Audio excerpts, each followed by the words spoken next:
Yine çekilir kenara tek başıma, onu düşünür bakıram göz yaşıma.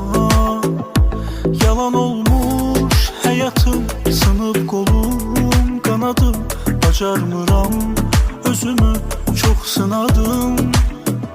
Belə olmur yaşamak, ne sevgi var ne maraq, zaman keçir resimlere bakarak. Biri var her defa ağlıma geldiyse canım acıyar, biri var hiç özü bilmeden esreti canıma kıyar. Biri var her defa ağlıma geldiyse canım acıyar, biri var hiç özü bilmeden esreti canıma kıyar.